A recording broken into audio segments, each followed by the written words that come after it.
استاذہ حج ذکر کی کیپیسٹی کو انکریز کرنے کا یا اپنی میموری کو انہینس کرنے کا ذریعہ کیسے بن سکتا ہے؟ جزاک اللہ خیر فائزہ، بہت اہم چیز ہے زندگی کے لیے.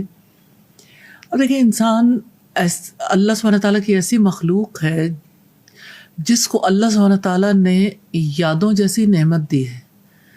کبھی تو یہ یادیں انسان کے لیے عذاب بن جاتی ہیں اور کبھی یہ یادیں رحمت اور اطمینان بن جاتی ہیں.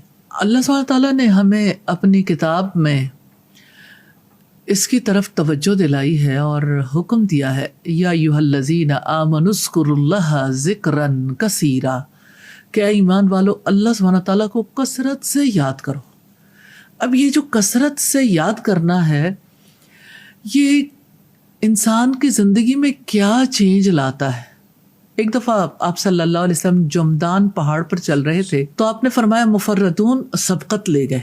تو لوگوں نے پوچھا کہ وہ کون لوگ ہیں جو سبقت لے گئے؟ تو آپ نے فرمایا کثرت سے ذکر کرنے والے مرد اور کثرت سے ذکر کرنے والی عورتیں. سبحان اللہ.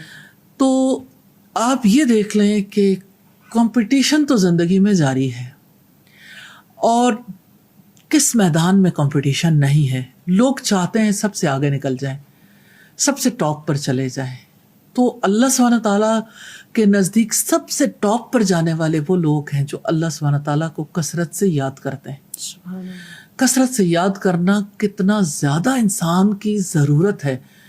قرآن حکیم میں رب العزت فرماتے ہیں الا بذکر اللہ تطمئن القلوب، سن لو اللہ کی یاد میں دلوں کا اطمینان ہے.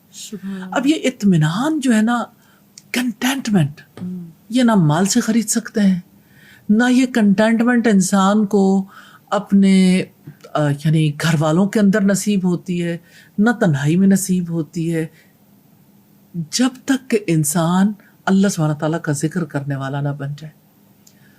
یہ اللہ سبحانہ تعالیٰ کا ذکر ہے، اس کی یاد ہے، جس کی وجہ سے انسان کی پوری زندگی ترتیب پاتی ہے.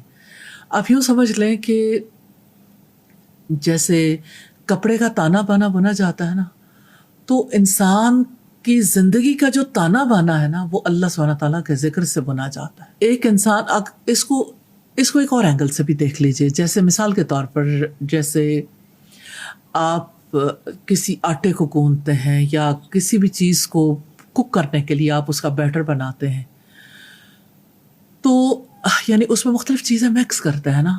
جیسے کوئی آٹا ہے یا کوئی مطلب ایسی چیز ہے جس کو دوسرے سے مکس کرنا ہے، تو اس کو مکس کرنے کے لیے پانی ہے یا دودھ ہے یا کوئی اور چیز ہے. تو جو ہماری زندگی ہے نا، اور جو ہماری شعوری زندگی اور ہماری جو روحانی زندگی ہے، ہماری جو اصل زندگی ہے، اس کا خمیر جو ہے نا، وہ اللہ کی یادوں سے اٹھتا ہے. اللہ سبحانہ تعالیٰ کا ذکر نہ کریں، اس کی یاد دلوں کے اندر نہ ہو، زبان پر نہ ہو، تو اس کا نتیجہ کیا نکلتا ہے؟ اگر مجلس ہو تو رسول اللہ نے فرمایا کہ وہ مجلس باعث حضرت بن جائے گی قیامت کے دن، جس میں اللہ سبحانہ تعالیٰ کا ذکر نہ کیا جائے. اور پھر آپ دیکھیں کہ جس وقت ہم اللہ تعالیٰ کو یاد نہیں کرتے، اس کا ذکر نہیں کرتے، تو اس کی وجہ سے ہماری زندگی کتنی متاثر ہوتی ہے. انسان خود فریبی میں مبتلا ہو جاتا ہے، اور انسان یعنی اللہ سبحانہ تعالیٰ کی جگہ جس کو بھی یاد کرتا ہے، وہ یاد ہی اس کے لیے عذاب بن جاتی ہے، اس کی زندگی تکلیف دہ ہو جاتی ہے. لوگ پوچھتے ہیں شرک کیا ہے؟ اگر آپ صرف ذکر کے اعتبار سے دیکھیں تو آپ اللہ سبحانہ تعالیٰ کی جگہ جب کسی اور کو رکھتے ہیں، آپ اللہ تعالیٰ کا ذکر کرنے کی بجائے کسی اور کا ذکر کرتے ہیں، تو ظاہر ہے کہ برابر قرار دیتے ہیں نا، کسی کو اتنا امپورٹنٹ سمجھتے ہیں.